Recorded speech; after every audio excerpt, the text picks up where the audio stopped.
ನಮಸ್ಕಾರ. ನಾನು ಈ ದಿವಸ ನಿಮ್ಮ ಮುಂದೆ ಎರಡನೇ ಭಾಗವಾಗಿ ಮಾತಾಡಲಿಕ್ಕೆ ಬಂದಿದ್ದೀನಿ. ಅದೇನಪ್ಪ ಅಂತ ಹೇಳಿದ್ರೆ, ಇವತ್ತಿನ ವಿಷಯ ಈ ಸರ್ಕಾರಿ ಅರೆಕಾಲಿಕ ತಾತ್ಕಾಲಿಕ ಅತಿಥಿ ಶಿಕ್ಷಕರ ಬಗ್ಗೆ ನಾನು ನಿಮ್ಮ ಜೊತೆ ಮಾತಾಡಲಿಕ್ಕೆ ಅಂತ ಬಂದಿದ್ದೀನಿ. ಈ ಸಂಘದ ಪರವಾಗಿ ಇಲ್ಲಿ ಏನಾಗ್ತಾ ಇದೆ ಅಂತ ಹೇಳಿದರೆ, ಸರ್ಕಾರಿ ಕಾಯಂ ಶಿಕ್ಷಕರು ಅವರು ಪೂರ್ಣ ವೇತನವನ್ನು ಪಡ್ಕೊಂಡು ಸೇವಾ ಭದ್ರತೆಯನ್ನು ಇಟ್ಕೊಂಡು ಅವರ ಸಂಸಾರಗಳನ್ನು ಸುಗಮವಾಗಿ ನಡೆಸ್ಕೊಂಡು ಅವರು ಶಿಕ್ಷಕ ವೃತ್ತಿಯನ್ನು ಮಾಡ್ತಾಯಿದ್ದಾರೆ. ಅದೇ ಥರ ಅರೆಕಾಲಿಕ ತಾತ್ಕಾಲಿಕ ಅತಿಥಿ ಶಿಕ್ಷಕರು ಅವರು ಮಾಡೋ ಪಾಠನೇ ಇವರು ಮಾಡ್ತಾರೆ. ಪಠ್ಯಕ್ರಮದಲ್ಲಿ ಏನು ಬದಲಾವಣೆ ಇಲ್ಲ. ಅವರು ಮಾಡೋ ಪರೀಕ್ಷೆಗಳನ್ನ ಇವರು ಮಾಡ್ತಾರೆ. ಅವರು ಮಾಡುವಂಥ ವ್ಯಾಲ್ಯೂಯೇಷನ್ನ ಇವರು ಮಾಡ್ತಾರೆ. ಅವ್ರು ಮಾಡುವಂಥ ಮಾರ್ಕ್ಸ್ ಕಾರ್ಡ್ಗಳನ್ನ ತಯಾರನ್ನು ಇವರು ಮಾಡೋವಂಥದ್ದು ವ್ಯವಸ್ಥೆ. ಇದರಲ್ಲಿ ಯಾವುದೂ ಬದಲಾವಣೆ ಇಲ್ಲ. ಸರ್ಕಾರ ಕಾಯಂ ಶಿಕ್ಷಕನಿಗೊಂದು, ಅರೆಕಾಲಿಕಗೊಂದು, ತಾತ್ಕಾಲಿಕಗೊಂದು, ಅತಿಥಿಯವನಿಗೊಂದು ಅಂತೇನು ಭಾಗ ಮಾಡಿ ಪಾಠನ ಮಾಡಿಸ್ತಾ ಇಲ್ಲ. ಪಠ್ಯಕ್ರಮ ಒಂದೇ ಇರುವಾಗ ಈ ವೇತನದಲ್ಲಿ ತಾರತಮ್ಯ ಮಾಡಿ ಶಿಕ್ಷಕರನ್ನ ಶೋಷಣೆ ಮಾಡ್ತಾ ಇದೆ ಅಂತ ನನಗೆ ಅನ್ನಿಸ್ತಾ ಇದೆ ಸರ್ಕಾರ.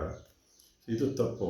ಯಾಕೆ ಅಂತ ಉದಾಹರಣೆಗೆ, ಒಬ್ಬ ಕಾಯಂ ಶಿಕ್ಷಕ ಸೇವಾ ಭದ್ರತೆ ಇಟ್ಕೊಂಡು ₹1,00,000 ಉದಾಹರಣೆಗೆ ₹1,00,000 ಆತನಿಗೆ ವೇತನ ಸಿಗ್ತಾ ಇದೆ ಅಂತ ಹೇಳಿದ್ರೆ, ಅದೇ ಕೆಲಸ, ಅದೇ ಪಾಠ, ಅದೇ ವ್ಯಾಲ್ಯೂಯೇಷನ್ನು, ಅದೇ ಎಕ್ಸಾಮು, ಅದೇ ಮಾರ್ಕ್ಸ್ ಕಾರ್ಡು, ಅದೇ ಥರ ಕೆಲಸ ಮಾಡುವಂಥ ಈ ತಾತ್ಕಾಲಿಕ ಅರೆಕಾಲಿಕ ಅತಿಥಿ ಶಿಕ್ಷಕ ಕೇವಲ 10,000 ತೊಗೊಂಡು ಮಾಡುವಂಥ ಪರಿಸ್ಥಿತಿ ಇದು.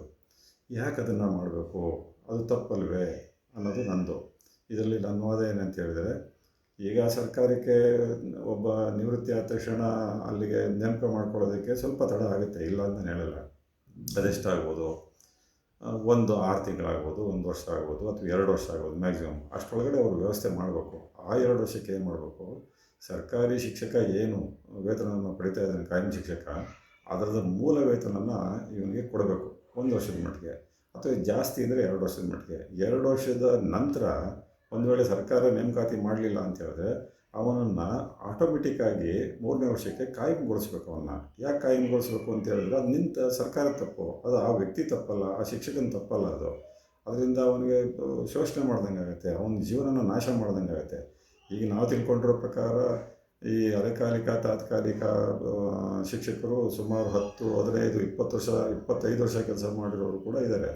ಎಲ್ಲಾದರೂ ಉಂಟಾ ಇದನ್ನು? ಅದೇ ರೀತಿ ಶೋಷಣೆ ಮಾಡುವಂಥ ವ್ಯವಸ್ಥೆ ಎಲ್ಲಾದರೂ ಉಂಟಾ? ಅದು ಮಾಡಬಾರ್ದು. ಸೊ ಹಾಗಾಗಿ ನಿಮ್ಮನ್ನೆಲ್ಲ ನಾನು ಕೇಳ್ಕೊಳ್ಳೋದೇನಂತ ಅಂದರೆ, ಯಾರು ಸರ್ಕಾರದ ಶಿಕ್ಷಕರಾಗಿ ಅರೆಕಾಲಿಕ ತಾತ್ಕಾಲಿಕ ಅತಿಥಿ ಕೆಲಸಗಾರರಾಗಿ ನೀವು ಕೆಲಸ ಮಾಡ್ತಾಯಿದ್ದೀರಿ, ನೀವೆಲ್ಲರೂ ಈಗ ಒಗ್ಗಟ್ಟಾಗಿದ್ದೀರಿ. ಒಗ್ಗಟ್ಟಾಗಿ ಪ್ರಯತ್ನ ಮಾಡ್ತಾಯಿದ್ದೀರಿ. ಆದರೆ ನಿಮ್ಮ ಬೇಡಿಕೆ ಎರಡೇ ಇರಬೇಕು.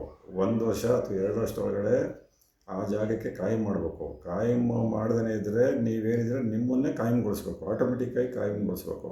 ಅದು ನಮ್ಮ ಬೇಡಿಕೆ.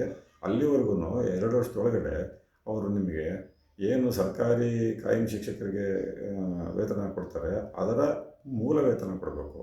ಅವರು ಏನು ಫಿಕ್ಸ್ ಮಾಡಿ ಅದು 5,000, 10,000, 20,000 ಕೊಡೋದ್ರಲ್ಲಿ ಅರ್ಥ ಇಲ್ಲ. ದಯಮಾಡಿ ಹಂಗೆ ಆಗಬಾರ್ದು. ಇದನ್ನು ನಾವು ಪ್ರಯತ್ನ ಮಾಡೋಣ. ನಾವೆಲ್ಲ ಈ ಶಿಕ್ಷಕರ ಕ್ಷೇತ್ರದ ಮತದಾರ ಸಂಘದ ಏನು ನಾವು ಸಂಘ ಮಾಡಿದ್ವಿ, ಈ ಸಂಘದ ಮುಖೇನ ಒಂದು ಪ್ರಯತ್ನ ಮಾಡೋಣ. ನೀವೆಲ್ಲರೂ ಸೇರ್ಕೊಳ್ಳಿ, ನೀವೆಲ್ಲರೂ ಸಬ್ಸ್ಕ್ರೈಬ್ ಆಗಿ. ಇದು ನಾವು ಮಾಡ್ತಕ್ಕಂಥದ್ದು, ನಾವು ಚುನಾವಣೆಗೆ ಹೋಗಬೇಕು ಅಂತ ನನ್ನ ವೈಯಕ್ತಿಕವಾಗಿ ನಂದಂತೂ ಇಲ್ಲ. ಯಾರಾದರೂ ಶಿಕ್ಷಕರ ಕ್ಷೇತ್ರಕ್ಕೆ ನಿಲ್ಲಿ, ಶಿಕ್ಷಕರೇ ನಿಲ್ಲಿ, ಶಿಕ್ಷಕರೇ ಗೆಲ್ಲಿ, ಶಿಕ್ಷಕರೇ ಶಿಕ್ಷಣ ಮಂತ್ರಿಗಳಾಗಿ ಅನ್ನೋದು ನನ್ನ ಅನುಭವದ ಒಂದು ಒತ್ತಾಸೆ.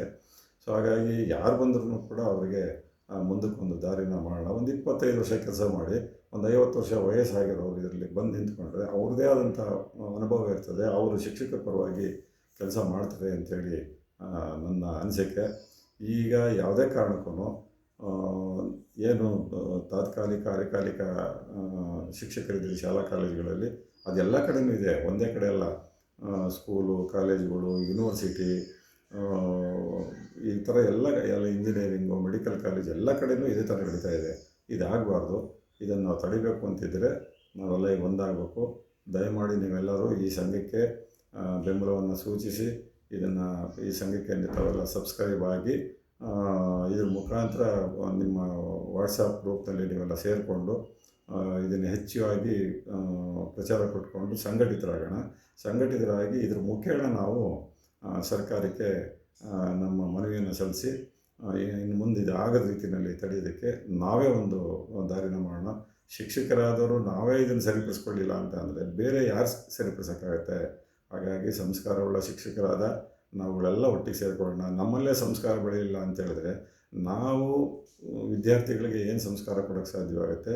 ಮತ್ತು ನಾವು ಅವ್ರನ್ನ ಯಾವ ರೀತಿ ನಾವು ಈ ಅವರ ಬುದ್ಧಿವಂತಿಕೆಯನ್ನು ನಾವು ಗುರುತಿಸಿ ಅವರಿಗೆ ವಿದ್ಯೆನ ನೀಡಿ ಈ ದೇಶದ ಉತ್ತಮ ಪ್ರಜೆಯನ್ನಾಗಿ ಮಾಡೋಕ್ಕೆ ಸಾಧ್ಯವಾಗುತ್ತೆ?